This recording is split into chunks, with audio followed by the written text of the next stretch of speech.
Letter 55. Why some people cannot love you the way you need. Dear Ada, one of the hardest truths you will face in love is this. Some people simply cannot love you in the way you need to be loved. Not because you are unworthy, not because you are broken, not because you are too much, but because they are limited in ways you cannot fix, rescue, or compensate for. Understanding this truth will save you years of heartbreak. Let me show you the reasons. The real ones. 1. Some people cannot love you well because they do not know themselves well. You cannot offer what you have not cultivated. A person who avoids their own emotions will avoid yours. A person who lies to themselves will eventually lie to you. A person who cannot sit with their own discomfort cannot sit with yours. A person who has not explored their inner world cannot meet you in yours. Self-awareness is the entry fee for deep love. Without it, connection remains shallow. 2. Some people cannot love you well because they are fighting battles you cannot see. Trauma, guilt, shame, fear, abandonment, insecurity, these forces shape behavior long before love enters the picture. The person might care deeply about you and still be unable to show up. They may want closeness and still sabotage it. They may want intimacy and still retreat when things get too real. Their wound becomes the ceiling of the relationship.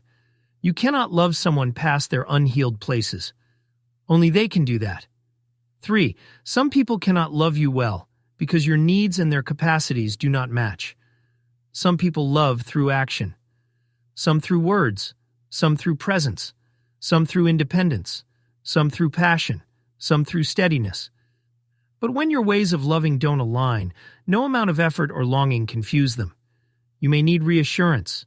They may offer distance. You may need depth. They may offer surface. You may need consistency. They may offer intensity. Mismatch is not failure. It is simply truth. 4. Some people cannot love you well because they fear the very thing you seek. You might seek intimacy, but they fear being known. You might seek honesty, but they fear conflict. You might seek commitment, but they fear enclosure.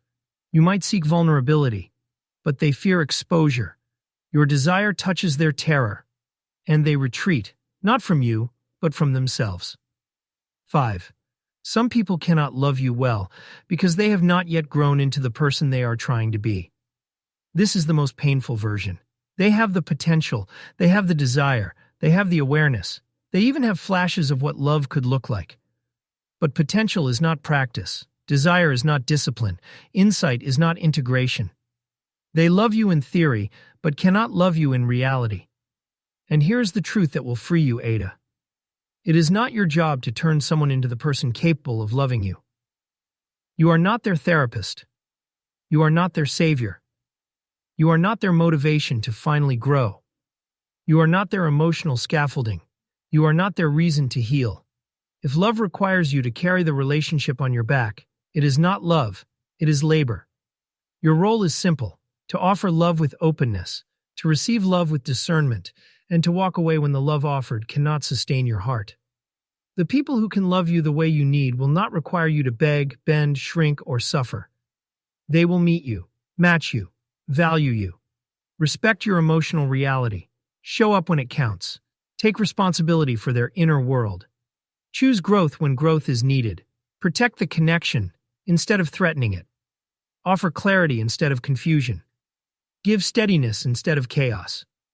Love in a way that makes your nervous system exhale. These people exist. They are rare, but real. And you will recognize them the moment they arrive.